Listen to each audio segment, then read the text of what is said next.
ರಾಜ್ಯದ ಸಾರಿಗೆ ನಿಗಮಗಳ ಬಸ್ ಪ್ರಯಾಣಿಕರಿಗೆ ಶೀಘ್ರದಲ್ಲೇ ದರ ಏರಿಕೆಯ ಬಿಸಿ ತಟ್ಟುವಂತಹ ಸಾಧ್ಯತೆ ಹೆಚ್ಚಾಗಿದೆ.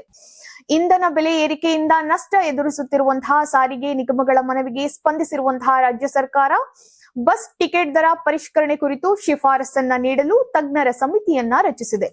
ನಿವೃತ್ತ ಐಎಎಸ್ ಅಧಿಕಾರಿ ಅತುಲ್ ಕುಮಾರ್ ತಿವಾರಿ ಅವರ ಅಧ್ಯಕ್ಷತೆಯಲ್ಲಿ ಸಮಿತಿ ರಚನೆಯಾಗಿದ್ದು, ನಿವೃತ್ತ ಕಾರ್ಯದರ್ಶಿ ದ್ವಾರಕನಾಥ್ ಬಾಬು ಹಾಗೂ ಡಾಕ್ಟರ್ ಅಬ್ದುಲ್ ಪಿಂಜರಿ ಸದಸ್ಯರಾಗಿದ್ದಾರೆ.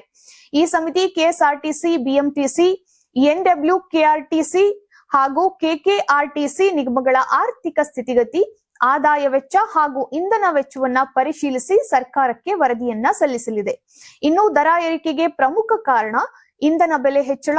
ಇತ್ತೀಚಿನ ದಿನಗಳಲ್ಲಿ ಡೀಸೆಲ್ ದರ ಲೀಟರ್ಗೆ ಸುಮಾರು 8 ರೂಪಾಯಿಗಳು ಹೆಚ್ಚಾಗಿದ್ದು, ಇದರಿಂದ 4 ಸಾರಿಗೆ ನಿಗಮಗಳಿಗೆ ತಿಂಗಳಿಗೆ ಸುಮಾರು 40 ಕೋಟಿ ರೂಪಾಯಿ ಹಾಗೂ ವರ್ಷಕ್ಕೆ 480 ಕೋಟಿ ರೂಪಾಯಿ ಹೆಚ್ಚುವರಿ ಹೊರೆ ಬೀಳುತ್ತಿದೆ.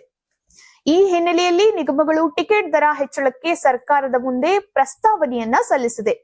ಕೆಎಸ್ಆರ್ಟಿಸಿ 33% ಹಾಗೂ ಬಿಎಂಟಿಸಿ 44% ದರ ಏರಿಕೆಗೆ ಮನವಿಯನ್ನ ಮಾಡಿದೆ. ಇನ್ನುಳಿದ ನಿಗಮಗಳ ದರ ಪರಿಷ್ಕರಣೆಯ ಬಗ್ಗೆಯೂ ಸಮಿತಿ ಪರಿಶೀಲನೆಯನ್ನ ನಡೆಸ್ತಾ ಇದೆ. ಆದರೆ ಪ್ರಯಾಣಿಕರ ಮೇಲೆ ಎಷ್ಟು ಪ್ರಮಾಣದ ಹೊರೆ ಬೀಳಲಿದೆ ಎಂಬುದು ಇನ್ನೂ ಅಂತಿಮವಾಗಿಲ್ಲ. ತಜ್ಞರ ಸಮಿತಿಯ ವರದಿ ಆಧರಿಸಿ ಸರ್ಕಾರ ಅಂತಿಮ ನಿರ್ಧಾರ ಕೈಗೊಳ್ಳಲಿದ್ದು, ಬಳಿಕ ಅಧಿಕೃತ ಸುತ್ತೋಲೆ ಹೊರಬೀಳಲಿದೆ.